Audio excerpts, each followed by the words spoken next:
আমি একটা কবিতা পড়ছি, জীবনানন্দ দাশ। এই কবিতাটি আমার খুবই ভাল লাগে, মাঝে মাঝেই আমার পড়তে ইচ্ছে করে। শুনুন আপনারা, ভাল লাগলে অবশ্যই কমেন্ট করবেন। বাংলার মুখ আমি দেখিয়াছি, বাংলার মুখ আমি দেখিয়াছি, তাই আমি পৃথিবীর রূপ খুঁজিতে চাই না আর। অন্ধকারে জেগে ওঠে ডুমুরের গাছে, চেয়ে দেখি ছাতার মতন বড় পাতাটির নিচে বসে আছে ভোরের দোয়েল পাখি। চারিদিকে চেয়ে দেখি পল্লবের স্তূপ, জাম, বট, কাঁঠালে, হিজলের, অশ্বত্থের করে আছে চুপ। ফণিমনসার ঝোপে সতী বনে তাহাদের ছায়া পড়িয়াছে। মধুকর ডিঙি থেকে না জানি সে কবে চাঁদ চম্পার কাছে। এমনই হিজল, বট, তমালের নীল ছায়া বাংলার অপরূপ রূপ। দেখেছিল বেহুলাও একদিন গাঙুরের জলে ভেলা নিয়ে, কৃষ্ণা দ্বাদশীর জ্যোৎস্না যখন মরিয়া গেছে নদীর চড়ায়। সোনালি ধানের পাশে অসংখ্য অশ্বত্থ বট।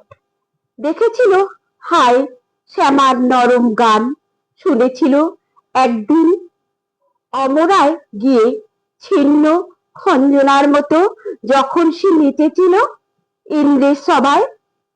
বাংলার নদী, মাঠ, ভাটফুল ঘুঙুরের মতো তার কেঁদেছিল পায়। আরেকটি কবিতা জীবনানন্দ দাশের, আবার আসিব ফিরে। আবার আসিব ফিরে ধান সিঁড়িটির তীরে, এই বাংলায়। হয়তো মানুষ নয়, হয়তোবা শঙ্খচিল শালিখের বেশে, হয়তো ভোরের কাক হয়ে এই কার্তিকের নবান্নের দেশে।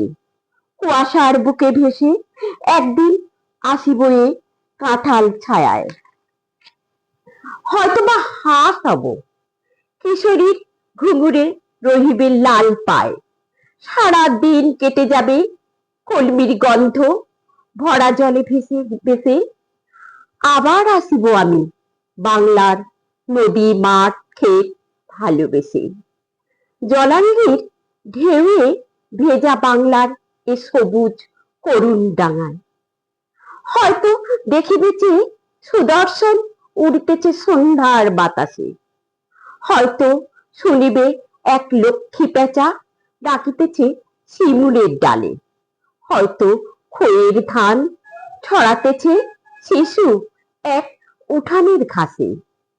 রূপসার ঘোলা জলে হয়তো কিশোর এক সাদা ছেঁড়া পালে ডিঙা বায়। রাঙা মেঘ সাঁতরায় অন্ধকারে আসিতেছে নীরে। দেখিবে ধবল বক, আমারেই পাবে তুমি ইহাদের ভিড়ে।